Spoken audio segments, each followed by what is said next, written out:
अस्सलाम वालेकुम। आपको पता है कि हम इल्म दोस्ती पर माशाल्लाह से इतनी अच्छी हदीसें पढ़ें। कोशिश है कि ऑथेंटिक हदीसें ही पढ़ें और जो हमारी काविश है, कोशिश अल्लाह ताला इसको कबूल करें और हमें तौफीक दें कि हम भी सुन्नतों पे, अपने नबी की बनाई हुई सुन्नतों पर अमल करें। आमीन।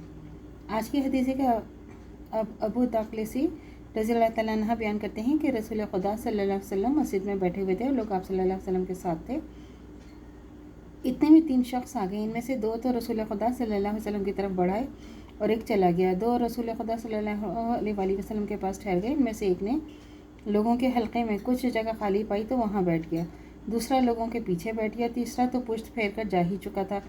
जब रसूल खुदा सल्लल्लाहु अलैहि वसल्लम फारिग हुए तो सल्लल्लाहु अलैहि वसल्लम ने फरमाया, क्या मैं तुम इन लोगों को इनमें 3 आदमियों की बात ना बताऊं जिनमें से एक ने अल्लाह से ठिकाना चाहा तो अल्लाह ने इसे ठिकाना अता कर दिया। दूसरा शर्माया तो अल्लाह ताला भी इससे शर्माया। तीसरे ने अल्लाह से पहलू दही की तो खुदा ने भी इससे पहलू दही कर ली। सही मुस्लिम की हदीस है। इस हदीस में इन लोगों की फजीलत बयान हुई जो इल्मी और दीनी मजालिस में आगे बढ़ने की कोशिश करते हैं। पहला शख्स न सिर्फ ये कि मजलिस में ठहरा रहा है बल्कि इसने आगे बढ़कर हल्के में जगह भी हासिल कर ली। इसकी फजीलत सबसे ज़्यादा है। दूसरा आगे तो ना बढ़ा ताहम मस्जिद को छोड़कर चले जाने से शर्माया और पीछे बैठ गया तो अल्लाह ताला भी इससे नाराज़ होने से शर्माया और इस पर रहम फरमाया।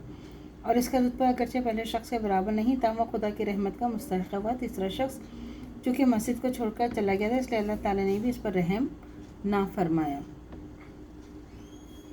हज़रत अबू हुरैरा रज़ियल्लाहु ताला अन्हु बयान करते हैं कि रसूल खुदा सल्लल्लाहु अलैहि वसल्लम ने फरमाया कि जिसने बग़ैर इल्म के फ़तवा दिया, इसके फ़तवे की बिना पर लोगों ने गलती की तो इसका गुनाह इसी पर होगा जिसने वो फ़तवा दिया। अबू दाऊद की हदीस है। इस हदीस में फ़तवे देने वाले लोगों को तंबीह की गई है कि वो दीन का इल्म अच्छी तरह हासिल करके दीन में समझ पैदा करके फ़तवे दें। ऐसे ही बेइल्मी से फ़तवे ना दे दिया करें, क्योंकि जो शख्स बेइल्मी से कोई फ़तवा देगा तो जो लोग इस गलत फ़तवे की बिना पर गलतियाँ करेंगे, इनकी गलतियों का गुनाह इस फ़तवा देने वाले के सर पर होगा जिसने गलत फ़तवा दिया था। क्योंकि आम लोग तो इतनी सलाहियत नहीं रखते कि हर दीनी मामले में ख़ुद कोई फ़ैसला कर लें, तो इन्होंने तो फ़तवे देने वालों की बात मानना ही होती है। लिहाजा जो शख्स इल्म हासिल किए बगैर गलत सलत फ़तवे दे देगा तो इस फ़तवे के मानने वाले अगर इन फ़तवों की बिना पर गलतियाँ करेंगे तो वो ज़िम्मेदार और फ़तवे देने वाला होगा। ये कितनी बड़ी हदीस है। और अगर आप देखें हमारे माशरे में जो है कुछ भी गलत दें, ये देखें ना, अल्लाह का हुक्म ये है कि जो हमारा दीन है ना, इसको हमने समझना है और ख़ुद पढ़ना है। और ये जो सिर्फ हमने छोड़ा है कि सिर्फ हमें मौलवी साहब बताएंगे, कारी साहब बताएंगे, आलिम बताएंगे, नहीं, हमने भी तो समझने की कोशिश करनी है कि अल्लाह ने कहा है कि आप भी सुने और समझें, पढ़ें उसको। अगर हम समझने की कोशिश नहीं करेंगे तो वो हमारे पर गुनाह है। हम इस बात को समझते ही नहीं है कि हमारे पर कितना बड़ा गुनाह अज़ाब आ जाता है अगर हम खुद समझने की कोशिश नहीं करें। अगर हम किसी को गलत सुन लें तो गलत ही अमल करें, तो लेकिन हमारे पर वाजिब है कि हम भी उसको समझें और उसको हम भी उसके ऊपर तहक़ीक़ करें कि क्या चीज़ सही है, क्या गलत है।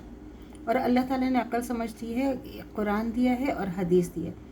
अगर इससे हटकर कोई भी चीज़ होती है तो आप समझ लें कि वो गलत है और उसको जानना, पढ़ना, समझना इंतहाई ज़रूरी है। अल्लाह से दुआ करनी चाहिए जो हमारा ईमान है मरते दम तक कायम दायम रहे, ख़ात्मा बिखैर ईमान पर हो। इजाज़त दीजिए। अल्लाह हाफ़िज़। मेरे चैनल को लाइक कीजिए, शेयर कीजिए, सब्सक्राइब कीजिए। शुक्रिया।